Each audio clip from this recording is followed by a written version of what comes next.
Hey guys, and welcome to this track tutorial for Le Mans in the Porsche GT3 Cup car. So this week is going to be a pretty tough week in terms of breaking draft on people. I think a lot of people are going to get caught up in some pretty intense racing. So I think getting a good qualifying here is going to be crucial. Make sure you're at the front of the queue, and you keep yourself out of trouble. So first of all, in towards turn one, you can completely extend out into this sort of blue and yellow on the outside here. The only limiting factor in towards turn one is this gravel. That's the only thing that's going to prevent you from going any further than this. So yeah, extend right out into the gravel, and then I kind of use this pit line here as a bit of the first brake marker.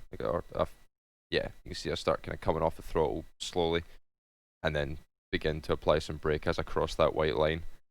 So from inside the car, I'm going to downshift into fifth, while trail braking in. You can cut a lot off this inside curb as well. This will allow you to exit here nice and straight and to the right, because you want to open up this first chicane as much as you can. So down into fifth, and then I give it a little blast of throttle just to keep the speed up. With the reduced downforce this year, or this season in the Cup car, it's a bit harder to take this corner. So I like to just brake down to fifth, get it pointed, and then give it a big boost of throttle again. Just to again rotate it, and then so that you exit this turn one on this curb. Trying to come from out here and take a later apex, you're giving yourself more turning to do, more likely to get loose, more likely to come. If you get a little bit of understeer, you're going to be in the middle of the track. So you want to make sure that you take the aggressive over this inside. You can see just how much we're cutting. We're well over that white line on the inside. No slowdown for that. So that when you come out here, you begin to start braking as the curb straightens out. A big bump in the braking zone, but in this car you can see it just there. It's not a massive deal in this car. It handles curbs quite well. You see that big bump right there. Yeah, the car can handle it pretty good. So while braking, make sure you get your right hand wheels out to the yellow and blue curb on the right hand side here. And I believe you're going to go down into third gear for this first left. Yeah, so we're just going to keep it in third, trailing all the way, and you can see how little brake we have for a prolonged period of time here. If you just watch the brake, we're still trailing, and then once we hit the apex, we're beginning to pick up throttle. Now the key thing about this apex curb is actually how much of it you can cut. The first sector of this track, there's a lot of cutting that you can do, which obviously invites slowdowns, and that's where a lot of frustration comes at this circuit. But you can cut a lot off this inside, even the left-hand wheels on the inside here and towards the gravel. Any more than this and you're risking a slowdown. This was pretty close. So yeah, just be aware that you can cut a lot off this inside here, and this whole first chicane is all about slow in, fast out. So you want to be slow in, take a lot off the left, then open up the right, and then you'll see we'll carry throttle through the whole part of the right hander, and then quite aggressive onto application there, extending out towards the exit. So then down the hill, having a bit of a lift through the right, just to try and keep the car planted again with the reduced downforce. It's a little bit harder, and again you want to kind of cut these red cones here. You can drive through these. You can see it's just sort of skirting around the outside and then clipping the last two, just so that we're braking right up against the grass here and opening up the left, which will be down into fourth, and then you're going to trail in the whole way, and then you're going to start picking up the throttle. Round about here, there's a big groove. You can see the big dip right in the road. Once you catch this groove, the curb will pull you around, and you want to kind of exit on the left of the exit here, so you can open up the next right. So basically your reference is, as you come in, keep it in fourth. You can use third if you need to, if you're struggling with fourth. And then you just want to start picking up throttle round about the start of this curb, maybe just a little bit after it. And be nice and patient on the throttle as well. Although the corner's banked, it will want to spin you, as well as this big drop that we drop into here. You can see me drop the throttle and then pick it back up. Exiting somewhere in the middle, and then on the exit you can cut right over this on the inside if you like. But just personally for me, I'm not a big fan of that line. I just sort of jump round the curb, keeping it in fourth and up to fifth as we come up over the crest. A little bit of correction as the car gets light, and then into Tetra Rouge, one of the most important corners on the track. So this white line on the left hand side is the reference for braking. So as soon as you get to that, begin to apply some brake down into fourth, and then you want to cut off the inside, so you want your right hand wheels, right, I'm going to cut your right hand wheels over the inside of the curb onto these yellow anti-cuts. But you need to watch as you come back off it. If you come off the curb too early, the car can bounce, and then you're going to either risk a spin or bouncing into the slowdown, or you'll just have a really poor run out the corner. Obviously, this is a great passing opportunity. If you can be good through Tetra Rouge, you're going to have a big draft down the next straight. Really, really good passing opportunities into there. So, as we come across the inside, you can see I didn't quite cut as much as I wanted, and I caught that curb, and you see the massive bounce that we had. Caused a good chunk of understeer on the exit, and you can extend right out into this blue as much as you need to. It's not really a big deal, but as long as you get back on at this curb here, as long as you have some of your car on this curb, you can get away with it. So that is legal. Just it's close. Down the straight, you want to drive down the crest in the road. Gives the car a little bit of a speed boost, just between the camber of the car and a little bit of aero help as well. It takes air away from underneath the car.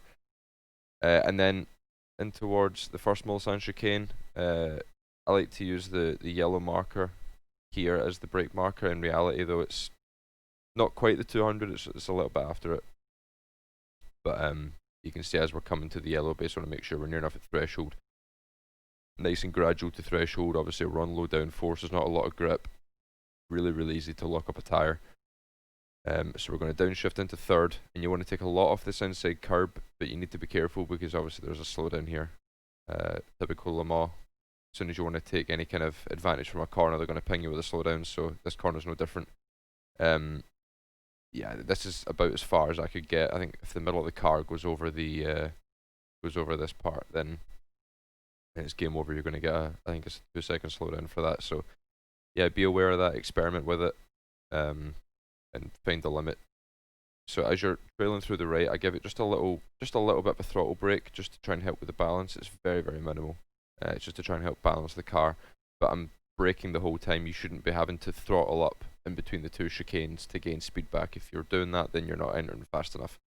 You should be braking the whole way in, and then as you get to these green cones on the inside, as soon as we hit it, picking up throttle on the exit, and then just minding the slowdown on the right here. If you go out into this black stuff, you will get a slowdown, but this is just enough to cut, and then same as before, down the crest in the road, gain you a little bit of a speed advantage.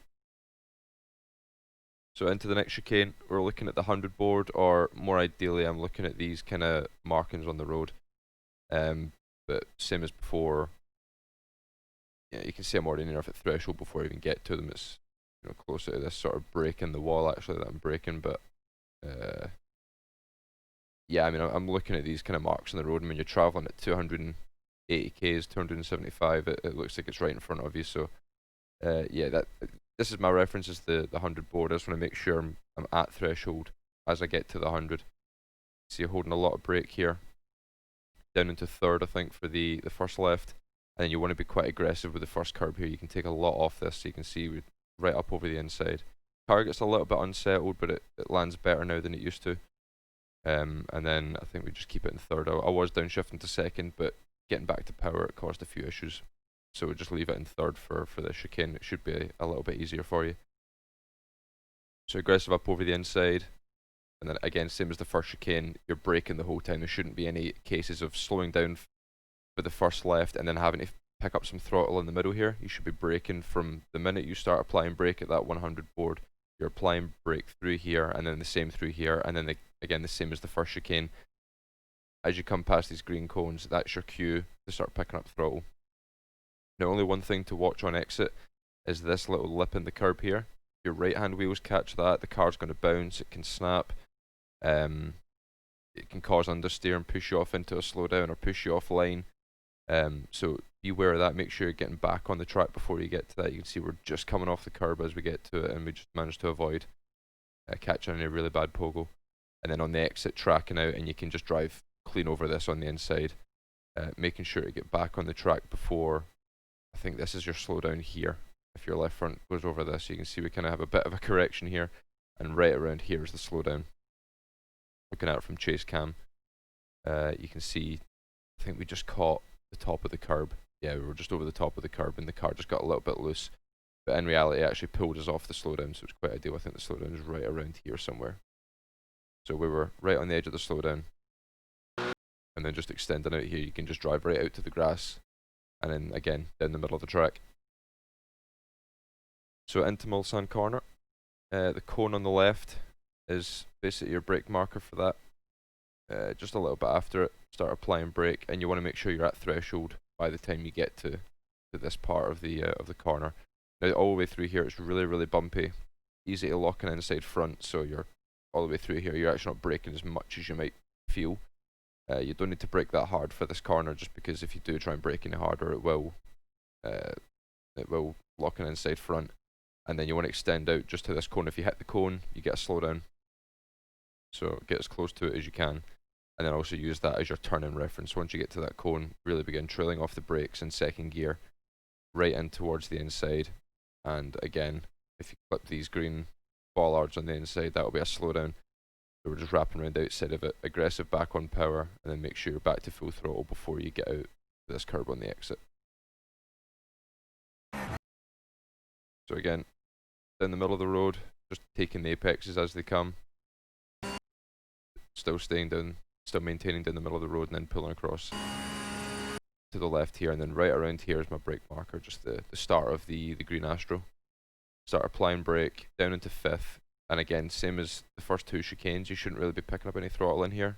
I just give it a little bit of throttle braking just to stabilize, but there shouldn't be any slowing down for the first right and then having to accelerate in here and then brake again. It should just be one continuous brake.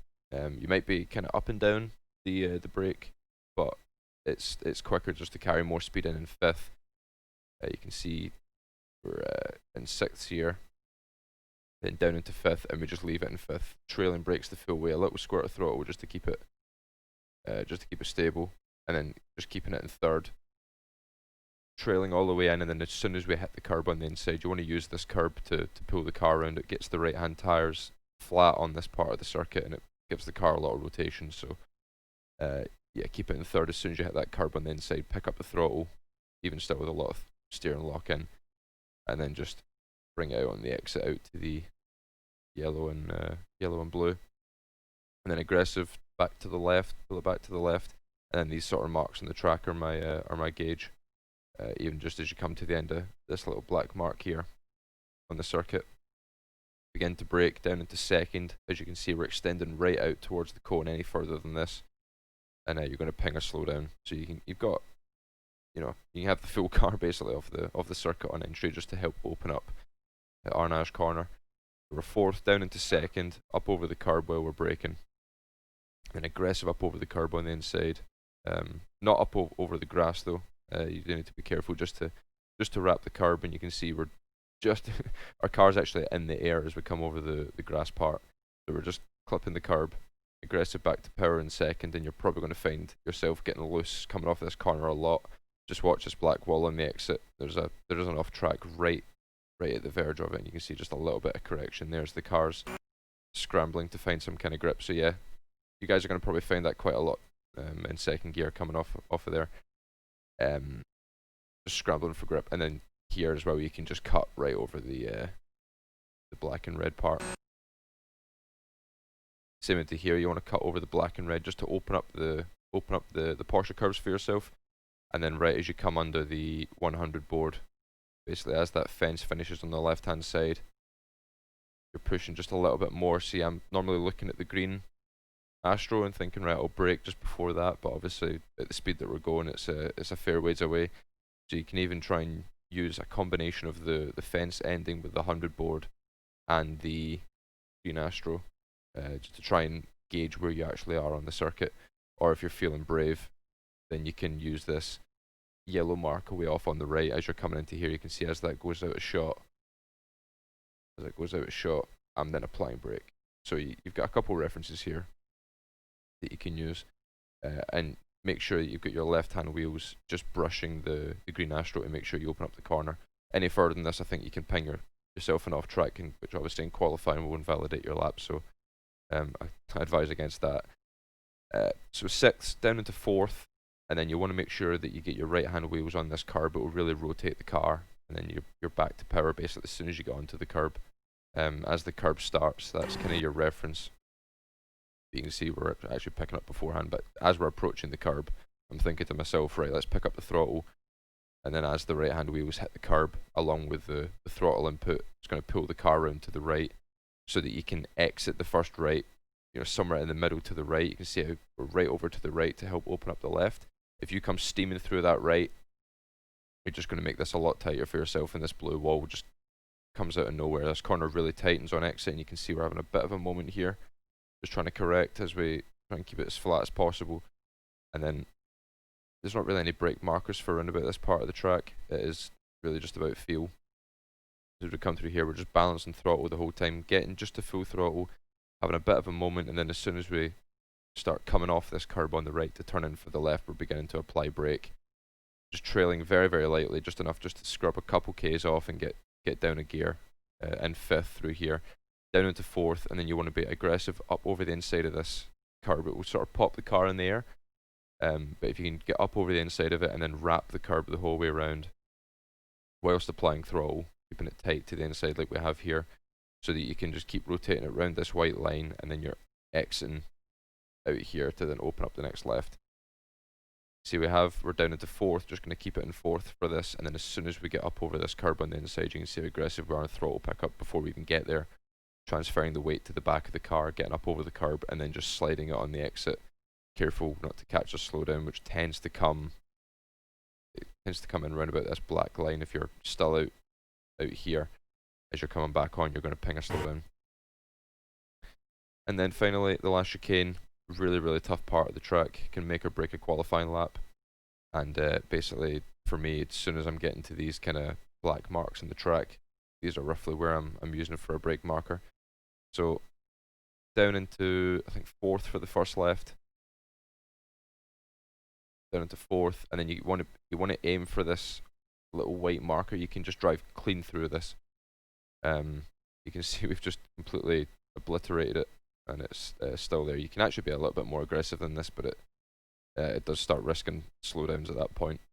But you can be, this is perfectly comfortable. This is, very well within the track limits. Down into fourth, and then as we're landing, we're downshifting into third. So we're in fourth down here, and then third. Still just keeping brake. You can see the brake trace the whole way through here. We're just keeping some kind of brake on in fourth, up over the curb, down into third. Still keeping brake on, and then finally we're beginning to pick throttle back up. Can't be aggressive on the right. This was really close to a slowdown. You can't really be any more aggressive than this. I think if you hit this, then you will get a slowdown. You can see just how close we got to that. It's right on the limit. And then just a little burst of throttle here, just up to about 50-60%, just to get the speed back up. And then I think we're down into second for the left. Careful with how much you cut off this. It's quite strict with slowdowns. This part of the track, but you can see how aggressive we are up over the inside. Just making sure to take as much off the left curb so we can open up the right, and then be super aggressive up over the right, up over the red anti-cut, and then as you're coming off the curb, you can see it's sort of like a motocross jump. You want to land on the downslope. It's very much the same with this. You want to make sure that when you come up off the curb that you're not landing on the lip of the curb and then bouncing and snapping. So here we took a lot off the curb, all four wheels in the air, and then just landing on the downslope a bit like a motocross jump. In reality, actually, I think the front's landed better. The rear sort of clips it on the way down, but luckily it sort of dampens it a little bit. But you can see as we get back to throttle, you just have this big correction of oversteer in the exit, and that's a result of not quite hitting the curb flush as we come off there. And then across the line. So hopefully you guys have found this useful. As always, any questions, ask in the Discord, and the best luck this week, guys. We'll catch you next week.